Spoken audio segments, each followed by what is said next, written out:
Bonjour les amis, bienvenue. Alors, dans cette vidéo, nous allons voir la correction de l'exercice que vous voyez sur votre écran.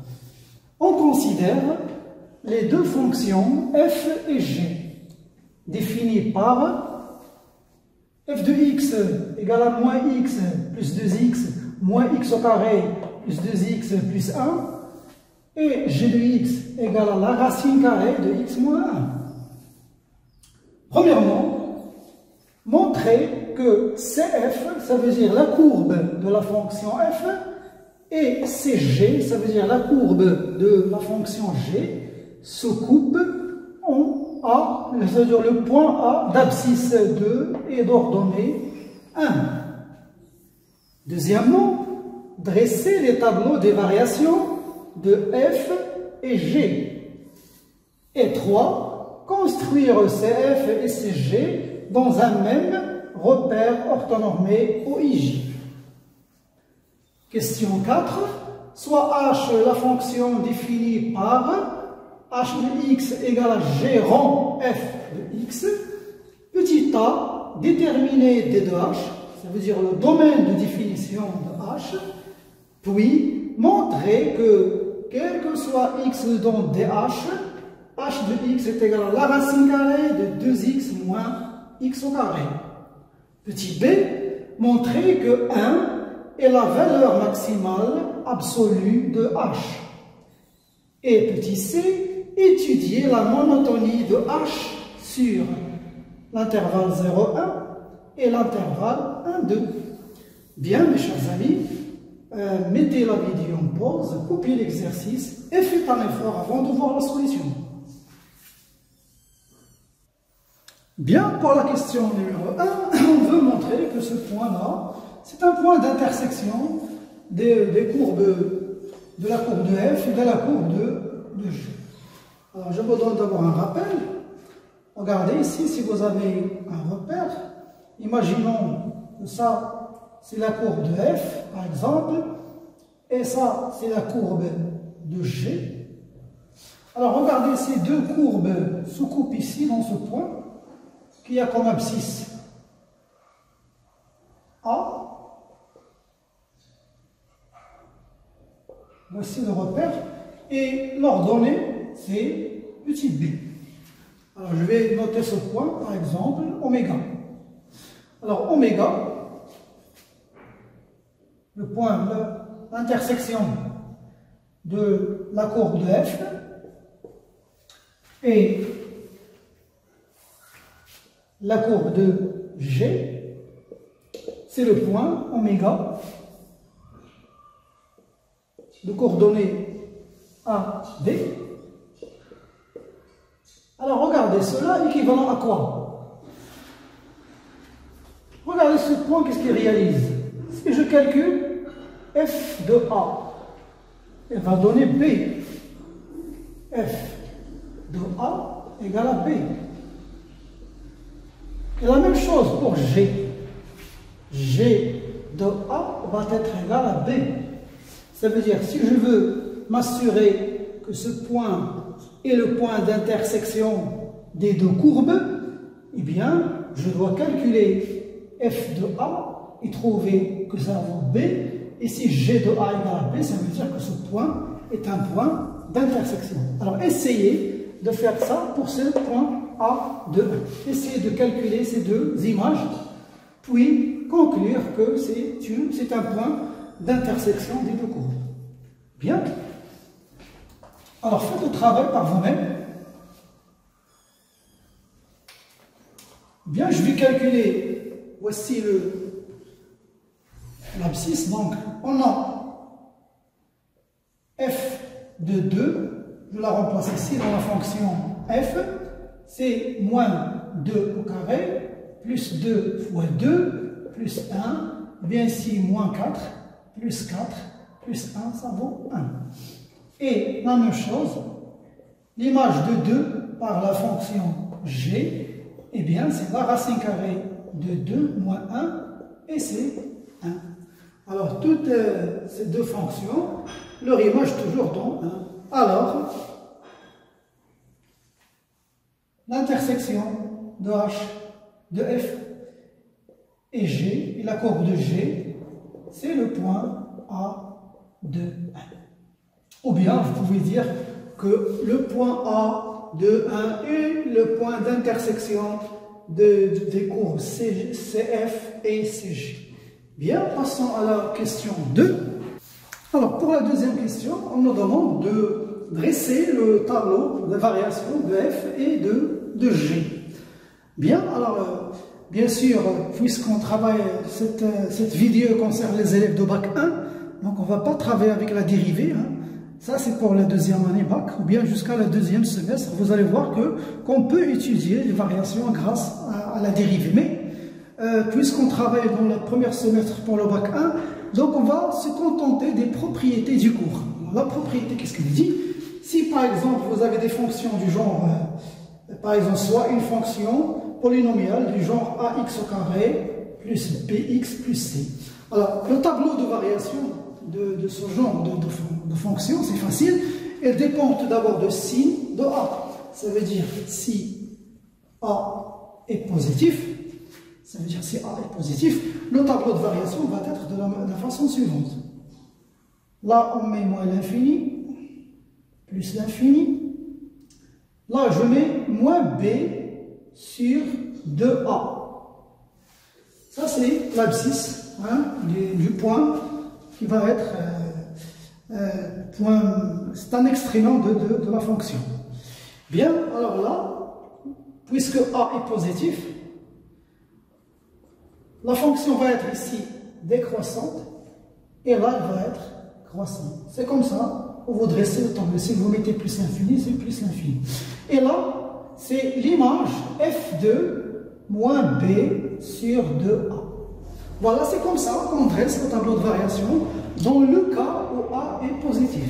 Deuxième cas, si a est négatif, alors là, vous allez, le tableau de variation va changer. Bon, ici, toujours moins l'infini, ici, toujours moins b sur 2a, et toujours là, plus l'infini. Mais là, si a est négatif, maintenant elle va être croissante ici et décroissante ici. Et bien sûr, là, toujours, il y a f de moins b sur 2a. Là, je vais mettre moins l'infini et elle va descendre vers moins l'infini. Voilà les deux cas pour les fonctions polynomiales de second degré. Si par exemple, maintenant, vous avez une fonction g de x, de la forme, par exemple, x est égal à la racine carrée de x plus a, un nombre réel. Donc, dans ce cas, le tableau de variation de ce genre de fonction est très facile. Là, je mets moins a, parce que le domaine de définition, c'est moins a plus l'infini. Là, je vais mettre un 0, parce que la fonction ici s'annule. Ou bien, vous mettez tout simplement moins a, et là, vous me dites qu'elle est croissante. Voilà, ici, plus l'infini. Ici, vous mettez 0, parce que l'image de moins a, c'est 0. Et c'est comme ça qu'on dresse le tableau de variation des fonctions de ce genre. Donc, je vous laisse essayer d'appliquer ces propriétés à ces deux fonctions. Bien, alors on va commencer. Là, on tombe dans ce cas où a est négatif. Regardez le a ici. Le a, c'est moins 1. Le b, c'est plus 2, c'est 2. Et le c, c'est 1. Voilà. Voilà les coefficients de notre fonction polynomiale. Maintenant, je vais dresser le tableau de variation. Donc, puisqu'on est le a est négatif, donc je vais faire ces variations-là. Ça veut dire là, je dois d'abord je vais calculer moins b sur 2a. Alors, moins b, c'est moins 2. 2a, c'est moins 2. Ça vaut 1. Alors, la valeur ici qui va être, c'est 1. Donc, je dois calculer tout d'abord f de 1. L'image de 1 ici. Alors, c'est moins 1 au carré, plus 2 fois 1, c'est 2, plus 1, moins 1 au carré, c'est moins 1. Donc, ça va donner 2. Donc, 2. Donc, la fonction va être croissante ici. Je vais avoir moins l'infini, plus l'infini, f de de x. L'image de 1, c'était 2. Là, je vais mettre moins l'infini. Et là, elle va être décroissante vers moins l'infini. Voilà le tableau de variation de f. Bien, maintenant, construisons le tableau, dressons le tableau de G. Et là, le A, dans ce cas, c'est moins 1. Donc, c'est moins 1. C'est 1, parce que c'est moins 1. Hein. Donc, je vais mettre ici les x. Là, je vais mettre moins 1, c'est 1. Parce que, tout simplement, vous dites x moins 1 égale à 0, ça veut dire supérieur égale à 0, ça veut dire que x est supérieur ou égal à 1. Ça, c'est le domaine de définition de G. C'est 1 plus l'infini. 1 plus l'infini. G de x. Là, je vais mettre 0 et elle va être croissante vers plus l'infini. J'ai oublié ici de mettre plus l'infini. Voilà les tableaux de variation de f et de g. Passons maintenant à la troisième question. Alors, pour la troisième question, on demande de construire la courbe de f et la courbe de g dans un repère, dans un même repère orthonormé au IJ. Bien, pour cela, je dois d'abord me donner quelques points de la courbe f, ça veut dire je vais donner des valeurs à x, des x ici, et je vais trouver leurs images avec f de x. Par exemple, si je prends la valeur 0, eh bien 0, je la remplace ici, f de 0. 0 plus 0 plus 1, c'est 1. Donc la courbe, elle va passer par le point d'abscisse 0 et d'ordonnée 1. Ça veut dire ce point. 0, 1. Je donne notre point, par exemple, on sait déjà que f et g, CF et CG se coupent dans un point. Le point c'était 2, 1. Ça veut dire qu'elle va aussi passer par le point 2, 1. C'est un point d'intersection. Ça veut dire que l'image de 2 c'était 1. Je peux choisir une autre valeur, par exemple. Je peux même chercher les points d'intersection de la courbe avec l'axe des abscisses. Et pour cela, vous devez résoudre l'équation f de x égale à 0 pour trouver les points d'intersection de la courbe de f avec l'axe des abscisses. Bon, pour cela, on va résoudre une équation de second degré. Donc, cela implique que moins x au carré plus 2x plus 1 égale à 0. Et là, vous calculez le discriminant delta. Hein. Vous allez voir, vous allez trouver ici 4 plus 4, c'est 8.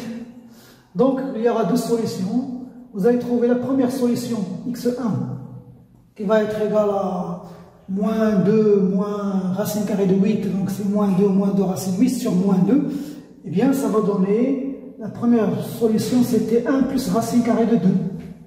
Et la deuxième solution, vous allez trouver, donc c'est le conjugué, donc c'est 1 moins racine 2. Voilà, 1 moins racine 2. Donc dans ces deux points-là, vous allez voir que l'image de 1 plus racine 2, c'est 0. Donc 1 plus racine 2, c'est 1 plus 1,4, donc ça va donner à peu près 2,4, quelque chose comme ça. Bien, ça veut dire qu'il va passer par ce point-là. 1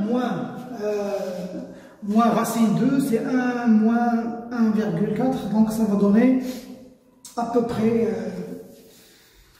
0,4 à peu près ici. Voilà. Donc vous pouvez avoir une estimation du passage de la courbe de f. Bien sûr, n'oublions pas le tableau de variation qui va nous dire, donc il vient de moins l'infini, il va être croissante, va croître jusqu'au point 1, 2, donc je dois mettre ce point, le point 1, 2, jusqu'ici, jusqu'à ce point-là, 1, 2, après elle va commencer à décroître vers moins l'infini. Donc il a une branche parabolique ici, donc elle va passer comme ça, donc elle va être croissante. Je la fais passer par ces points-là que je viens de mettre à peu près. Là. Voilà, après elle va décroître vers moins l'infini. Alors ce genre de courbes, elles sont symétriques hein, par rapport à cette droite-là. Hein. par rapport à la droite d'équation x égale à moins b sur 2a. Voilà, ça c'est une valeur maximale de la fonction f. Bien, pour g, on va se donner des valeurs. Là, je voulais mettre ce point-là, 1, 2. On va faire la même chose pour g. Je vais chercher des points. Déjà, vous avez le 1, 0. L'image de 1, c'est 0. Je cherche des points faciles, par exemple 5. Je peux dire que déjà, le point d'intersection, toujours le 1. Voilà. C'est le 2, 1. L'image de 2, c'est 1. Le 5, si je le remplace ici, g de 5, 5 moins 1, c'est racine 4, c'est 2. Donc 5, 2. 5, 2. Voilà, à peu près. Donc, je sais que la courbe part du point 1, 0. Elle va croître vers plus l'infini. Donc, il a une branche parabolique qui se dirige vers l'axe des abscisses. C'est pas comme ça, hein, de ce côté-là. Regardez. Voilà. À peu près, hein. Voilà, c'est G. Et ça, c'est F. Voilà les courbes des deux. Ils se coupent au point 2, 1. Bien, passons maintenant à la question 4. Alors, pour la quatrième question, petit a, on nous donne une fonction h de x définie par g en f de x. Alors, premièrement, on nous demande de déterminer D2 de h, le domaine de définition de h. Bien, alors on va dire que x appartient à D de h, équivalent à dire que le x doit appartenir au domaine de définition de f, et f de x maintenant doit appartenir au domaine de définition de g. Parce que la fonction h, c'est une composée de ces deux fonctions. C'est-à-dire, tout d'abord, on commence par la fonction f, qui prend un x, et elle lui donne une image, f de x. Maintenant, le rôle de g va prendre f de x. Mais g, il est défini sur l'intervalle 1 plus l'infini. Donc, ce f de x doit être ici, dans 1 plus l'infini, pour que g puisse agir sur lui. Donc c'est pour cela qu'on dit x appartient au domaine de définition de f, et le f de x doit appartenir au domaine de définition de g. Donc cela équivalent implique que x ici appartient à R, au domaine de définition de f, c'était R, et f de x doit appartenir au domaine de définition, c'est 1 plus l'infini. Bien. Alors, donnons une signification à ce f de x qui appartient à 1 plus l'infini. Alors, je vais dire, cela implique que x appartient à R et f de x appartient à 1 plus l'infini, ça veut dire qu'il est supérieur ou égal à 1. Donc cela implique que x appartient toujours à R, et moins x au carré plus 2x plus 1, qui est f de x, doit être supérieur ou égal à 0. Cela implique que le x doit appartenir à R, et moins x au carré plus 2x doit être supérieur ou égal à 0. Ici, attention, j'ai un 1. Voilà, f de x est supérieur ou égal à 1. Voilà le f de x supérieur ou égal à 1. Donc, moins 1 va rester moins x au carré plus 2x est supérieur ou égal à 0. Et si je dresse le tableau de signes de ce polynôme, moins x au carré plus 2x, bien il s'annule soit en 0, soit en 2. Et regardez le a ici, il est négatif. Donc entre les racines, il va être positif. Et là, il va être négatif, là, il va être négatif. L'infini plus l'infini. Et donc, cela implique que x doit appartenir à R, et pour que moins x plus 2x soit positif, il faut que le x soit aussi dans 0, 2. Et x appartient à l'intervalle 0, 2. Ce qui nous donne finalement que le x, puisqu'il appartient au 2, ça veut dire qu'il va appartenir à l'intersection de R avec l'intervalle 0, 2. Ça veut dire qu'il est dans R et il est aussi dans 0, 2. Bien, ce qui va nous donner l'intervalle 0, 2.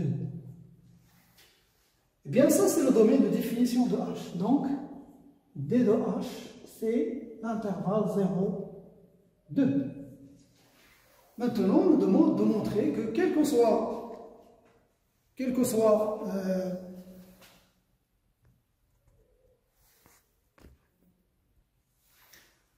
H, x dans D de F, donc D de H, c'est 0, 2.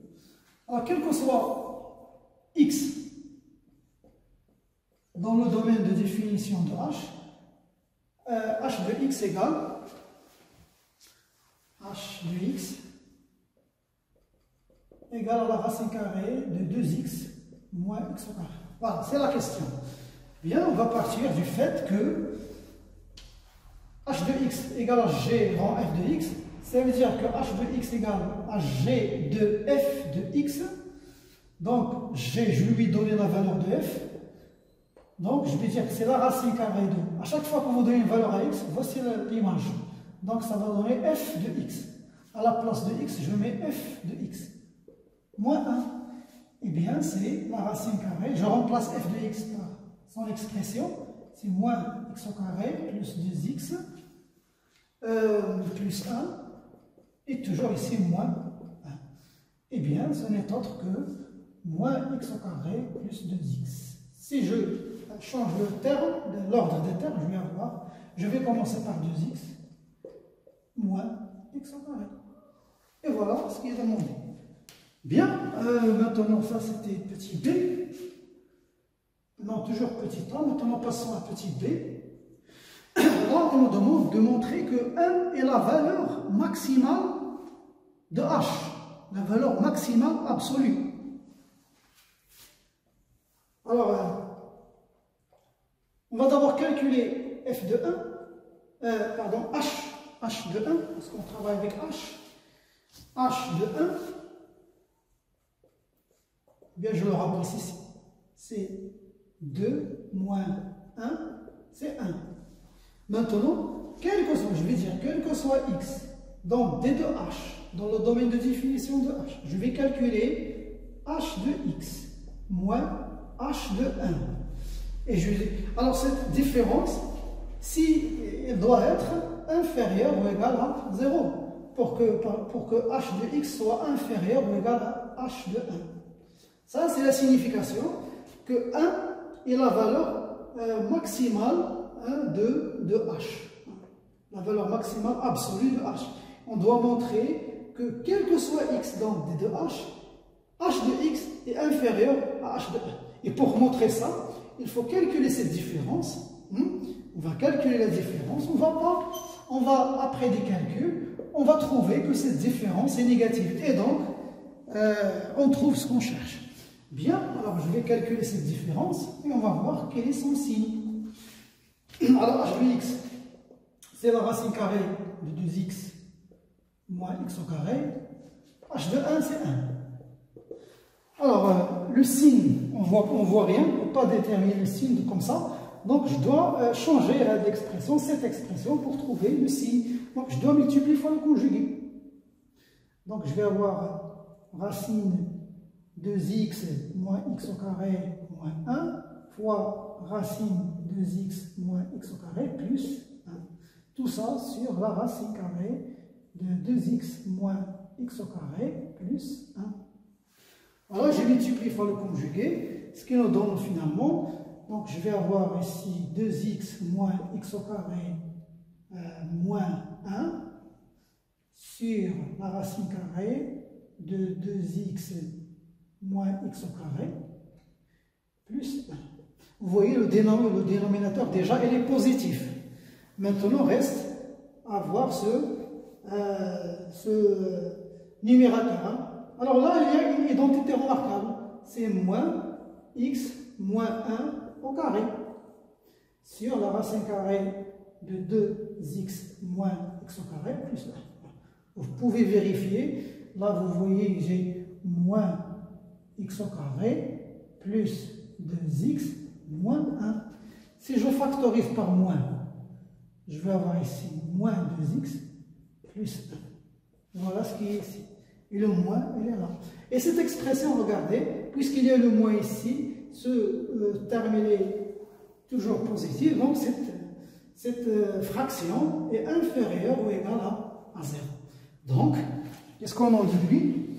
On a calculé h de x moins h de 1 et on a trouvé que cette différence est négative. Donc, cela implique que, quel que soit x dans d de h de x est inférieur à h de 1. Donc, 1 est la valeur maximale, absolue de h. Voilà pour la question petit b. Maintenant, passons à la dernière question. Bien, pour cette question, on nous demande d'étudier la monotonie de h sur l'intervalle 0,1 et sur l'intervalle 1,2. Alors, pour étudier la monotonie de h sur l'intervalle 0,1, regardez, le h, il est composé de deux fonctions. G rend f, ça veut dire f agit sur le x, et g agit sur f de x. Donc, pour étudier la monotonie sur l'intervalle 0,1, on doit voir d'abord la monotonie de f sur l'intervalle 0,1 et voir aussi la monotonie maintenant de g sur f de 0,1. Voilà, c'est toute la différence. On cherche la monotonie de f sur l'intervalle 0,1 parce que f va prendre les x ici. Mais attention, g va prendre les images des x par ce f. Donc, ça veut dire qu'on va étudier la monotonie de g sur f de l'intervalle 0,1. Regardez, ici, f, quelle est sa monotonie sur 0,1? Voici 0,1. 0,1, elle est croissante. La monotonie de f sur n. Alors, je peux dire que f est croissante sur l'intervalle 0,1. Voilà. Maintenant, la monotonie de g sur l'image de cet intervalle par f de 0,1. Alors, puisque f croissante, donc l'image de 0,1 va être l'image de 0 et l'image de 1. Ça veut dire f de 0, f de 1. Je n'ai pas changé l'ordre des bornes de l'intervalle parce que la fonction ici, f est croissante. Ce qui va nous donner f de 1, c'était f de 0, je la calcule ici, c'était 1. F de 1, c'était 2. Donc je dois chercher la monotonie de g sur 1, 2. Alors je vais faire ça en couleur. Voici le 1, voici le 2. Alors sur cet intervalle 1, 2, comment est la fonction g? Elle est croissante. Bien. Alors je vais mettre deux points. G est croissante sur l'intervalle, je peux dire f de 0,1 ou bien 1, 2, sur l'intervalle f de 0,1 qui est 1, 2. Voilà. Donc, maintenant, je vous rappelle le tableau des variations. Si vous avez par exemple G, F et G rend F, le composé. Je vais commencer par F et là je vais mettre G. Donc, si F est croissante, G est croissante, alors la composée G rend F va être aussi croissante. Bien sûr, maintenant, décroissante, décroissante, toujours va donner croissante. Dans le cas contraire, c'est f est croissante et g est décroissante, la composée va être décroissante. C'est comme vous avez le tableau de signes, moins, moins, ça donne plus, plus, ça donne plus, moins et plus, ça va donner moins. Donc, le dernier cas, c'est décroissante et celle-là est croissante, donc toujours la composée va être décroissante. Donc, si f et g ont la même monotonie, alors g en f va être croissante. Si f et g ont de monotonies différentes, donc g en f va être décroissante. Dans notre cas, regardez, f, elle est croissante. G, elle est croissante sur l'image de f. Donc, conclusion. Alors, h est croissante sur l'intervalle 0, 1. Voilà. On va faire la même démarche maintenant pour l'intervalle 1, 2. Donc, je vais juste changer les intervalles. Là, je vais mettre 1, 2. Et on va voir comment est f sur l'intervalle 1, 2. Après, là, on va mettre l'image de 1, 2. Et on va voir. Bien. Alors, regardons d'abord l'intervalle 1, 2. Le voici. 1, 2. C'est là. Sur cet intervalle, comment est la fonction? Regardez. Elle est décroissante. F est décroissante sur l'intervalle 1, 2. Maintenant, l'image. La monotonie de G sur F de 1, 2. Regardez là, F, elle est décroissante. Donc, comment je vais écrire l'image de l'intervalle? Eh bien, je dois changer les bornes. Ça veut dire que je dois commencer par F de 2. Parce qu'elle est décroissante. Et je finis par F de 1. À chaque fois que vous allez faire une fonction décroissante, vous voulez calculer l'image par exemple, d'un intervalle A, B. Alors, si f est décroissante, ça vous donne d'abord l'image de B, puis l'image de A. Voilà. Vous changez l'ordre des bornes. Bien, c'est ce que j'ai fait ici. Donc, on va juste calculer les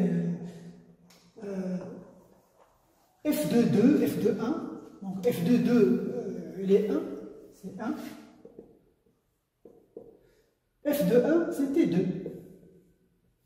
Voilà. Et toujours là, regardez, sur l'intervalle 1, 2, G est croissant. G est croissant sur l'intervalle 1, 2. Bien, sur l'intervalle, je vais marquer F de 1, 2. Hein. Voilà, sur F de l'intervalle 1, 2. Qui est bien sûr égal à 1, 2. Et donc, regardez, dans ce cas-là, F est décroissante, G est croissant. Donc, la composée H va être décroissante. Décroissante. Voilà mes chers amis, c'est la fin de cette vidéo. Je vous donne rendez-vous à la prochaine.